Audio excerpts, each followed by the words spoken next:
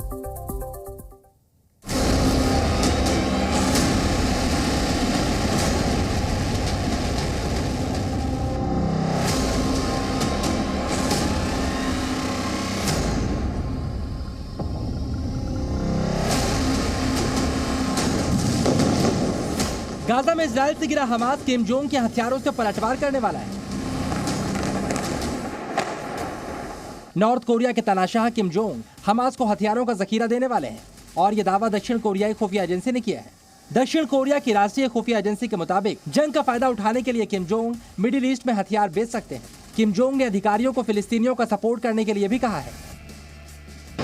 अगर ये दावा सच है तो हमास को इजराइल युद्ध में बड़ी मदद मिल सकती है और हमास के साथ साथ हिजबुल्लाह भी और मजबूत हो जाएगा।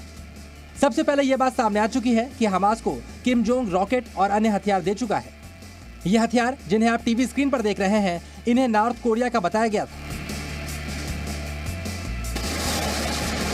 7 अक्टूबर को हमास के आतंकियों ने जिन हथियारों का इस्तेमाल इजराइल के खिलाफ किया था, जिन रॉकेट से आतंकियों ने इजराइल में आतंक फैलाया था, वो रॉकेट मेड बाय हमास नहीं थे, बल्कि मेड इन नॉर्थ कोरिया थे। 7 अक्टूबर को हमास के आतंकी लड़ाके अत्याधुनिक हथियारों के साथ इजराइल की सीमा में दाखिल हुए थे। आतंकी कंधे से रॉकेट लॉन्चर के जरिए ग्रेनेड दागते दिखे थे। जिन रॉकेट प्रोपेल्ड ग्रेनेड का इस्तेमाल उन्होंने किया वो F7 था। F7 रॉकेट प्रोपेल्ड ग्रेनेड इस्तेमाल करने में आसान होता है। रॉकेट लॉन्चर को लोड करना और फिर ग्रेनेड दागना बेहद आसान होता है। 7 अक्टूबर को हमास के आतंकियों के हाथ में रॉकेट प्रोपेल्ड ग्रेनेड लॉन्चर दिखे थे। अब उन हथियारों की वीडियो सामने आने के बाद दक्षिण कोरिया ने इन्हें नॉर्थ कोरिया का बताया है। नॉर्थ कोरिया के द्वारा उन देशों को हथियारों की सप्लाई करने की एक सबसे बड़ी वजह यह भी है क्योंकि नॉर्थ कोरिया के बहुत से देशों के साथ व्यापारिक संबंध नहीं है। नॉर्थ कोरिया के साथ कई देशों के संबंध अच्छे नहीं हैं। कई देशों ने नॉर्थ कोरिया को अलग थलग छोड़ रखा है और ऐसी स्थिति में नॉर्थ कोरिया को भी पैसों की जरूरत है और वो हथियार बेचकर पैसे इकट्ठा करना चाहता है। और यही वजह है कि ऐसे लोगों को हथियार देना चाहता है नॉर्थ कोरिया जो कि दुनिया से अलग हो, जिनके संबंध दुनिया के तमाम बड़े देशों के साथ ना हो। इजराइल पर आतंकी हमले के लिए हमास के पास ना तो अपने हथियार थे और ना ही उनकी खुद की प्लानिंग। दावा किया गया कि इजराइल पर आतंकी हमले के पीछे दिमाग भी किसी और का था और जब हमास फंस चुका है तो उसकी मदद के लिए वही लोग पर्दे के पीछे से उसके मदद पहुंचा रहे हैं जिन्होंने उसे इजराइल के खिलाफ तैयार किया था। हालांकि नॉर्थ कोरिया जंग में अपने हथियारों के इस्तेमाल होने वाली बात को गलत बता चुका है, लेकिन हमास को मोहरा बनाकर इजराइल के खिलाफ युद्ध छेड़ने के 28 दिन बाद इजराइल सबका हिसाब कर रहा है।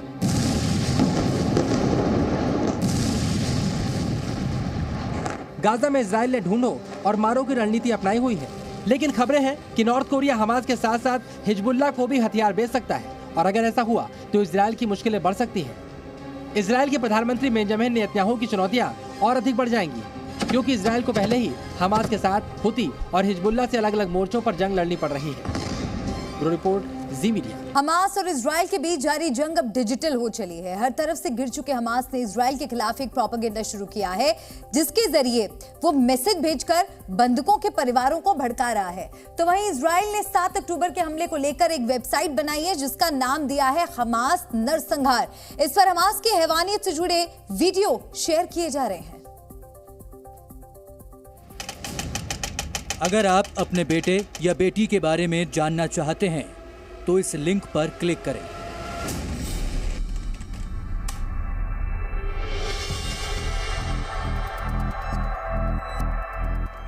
यही वो प्रोपेगेंडा है जो हमास ने इजराइल के खिलाफ शुरू किया है। दरअसल कुछ इसी तरह के मैसेज उन लोगों को भेजे जा रहे हैं जिनके परिवार के सदस्य हमास के कब्जे में हैं। इसके लिए हमास अलग अलग सोशल मीडिया प्लेटफॉर्म का सहारा ले रहा है। मैसेज हिब्रू भाषा में हैं ताकि इजरायली लोगों को आसानी से समझ आ सके और दूसरा मकसद ये कि लोगों की नज़र में अपनी छवि बदली जा सके। गाजा पट्टी में चारों तरफ से घिर चुके हमास ने अब तक इजराइल के सामने घुटने नहीं टेके हैं, तो इसकी बड़ी वजह यही बंधक हैं। हमास ने दावा भी किया था कि इन्हीं बंधकों को हमास ह्यूमन शील्ड की तरह इस्तेमाल कर रहा है और ये दावा लगभग सही साबित भी हुआ। सैकड़ों बंधक 28 दिन से हमास के कब्जे में हैं। ऐसे में इजराइल सरकार को परिवार वालों का विरोध भी झेलना पड़ रहा है। अब हमास इसी का फायदा उठाने की कोशिश कर रहा है। वो बंधकों के परिजनों को मैसेज भेजकर ये जताने की कोशिश कर रहा है कि वो उतना हैवान नहीं है जितना बताया जा रहा है। लेकिन आतंकियों के कब्जे से छूटी इस महिला से हमास की हकीकत सुनिए। לומר לכם את האמת, עברתי תופת שלא חשבנו ולא ידענו שנגיע למצב הזה. והם השתוללו אצלנו בקיבוץ, אותי חטפו. हमास का क्रूर चेहरा 7 अक्टूबर को ही दुनिया के सामने आ गया था जब उसने इजराइल में घुसकर कत्लेआम किया था और सैकड़ों लोगों को बंधक बनाकर अपने साथ ले गया था। तब से वो उन्हीं का सहारा लेकर खुद को बचाने की कोशिश कर रहा है। लेकिन अब हमास बंधकों की रिहाई पर समझौता करने के लिए तैयार है और इसकी बड़ी वजह गाजा में इजराइल के ग्राउंड ऑपरेशन को माना जा रहा है।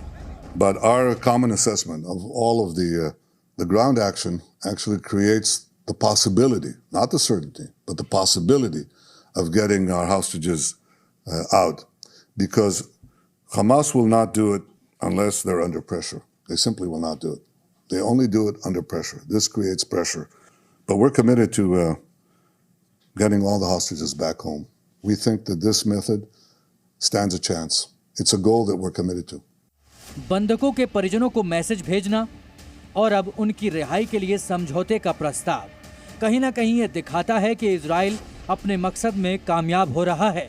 वहीं दूसरी तरफ इजराइल ने डिजिटल प्लेटफॉर्म पर भी हमास के खिलाफ मोर्चा खोल दिया है। इजराइल ने हमास नरसंहार नाम से एक वेबसाइट बनाई है जिस पर 7 अक्टूबर के हमले के वीडियो शेयर किए गए हैं। इसमें सबसे क्रूर किबुत्ज बेरी हमले की तस्वीरें भी शामिल हैं, जहां म्यूजिक फेस्ट के दौरान 100 से ज्यादा लोगों को मौत के घाट उतार दिया गया था। वेबसाइट पर अपलोड किए गए ज्यादातर वीडियो हमास के आतंकियों के बॉडी कैम से लिए गए थे, जिनको इजरायली डिफेंस फोर्स ने जवाबी कार्रवाई में मार गिराया था। इस वेबसाइट को लेकर इजराइल ने सोशल मीडिया प्लेटफॉर्म एक्स पर लिखा, दर्शकों को सलाह, आप में से कुछ लोगों ने 7 अक्टूबर को हमास के भयानक युद्ध अपराधों की क्लिप और तस्वीरें देखी होंगी। इस नई वेबसाइट पर इन सभी फुटेज को एक साथ देख सकते हैं। इजराइल इस वेबसाइट के जरिए दुनिया और इजरायली नागरिकों को फिर से हमास की हैवानियत याद दिलाना चाहता है, ताकि वो हमास के सॉफ्ट कॉर्नर वाले झांसे में न आए। खैर, अब देखना होगा कि बंधकों की रिहाई को लेकर हमास और इजराइल के बीच क्या समझौता होता है। ब्यूरो रिपोर्ट, जी मीडिया। सिर्फ गाजा पट्टी में ही हमास के ठिकाने तबाह नहीं किए जा रहे हैं। इजराइल की सेना वेस्ट बैंक में भी एक एक घर की तलाशी ले रही है, ताकि हमास का कोई आतंकी जिंदा ना बच सके। ऐसे में आपके लिए यह समझना जरूरी है कि वेस्ट बैंक की एबीसी क्या है, और यह भी कि कैसे 22 साल की एक लड़की इजरायली सेना के लिए मुसीबत बन गई है।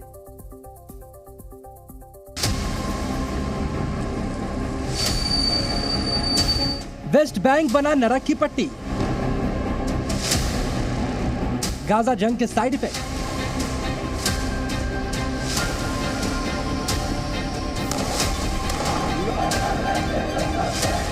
यरूशलेम से पूर्वी दिशा की ओर बसा है वेस्ट बैंक। गाजा पट्टी पर जंग की शुरुआत के बाद से लगातार इजराइल की सेना यहां भी हमास के आतंकियों को तलाश करने के लिए एक एक घर की तलाशी ले रही है। शक के बिना पर ही लोगों को पकड़ा जा रहा है। वेस्ट बैंक में इजराइल की सेना लगातार हमले बोल रही है। जेनिन के कई इलाकों में धमाकों की आवाजें भी आ रही हैं।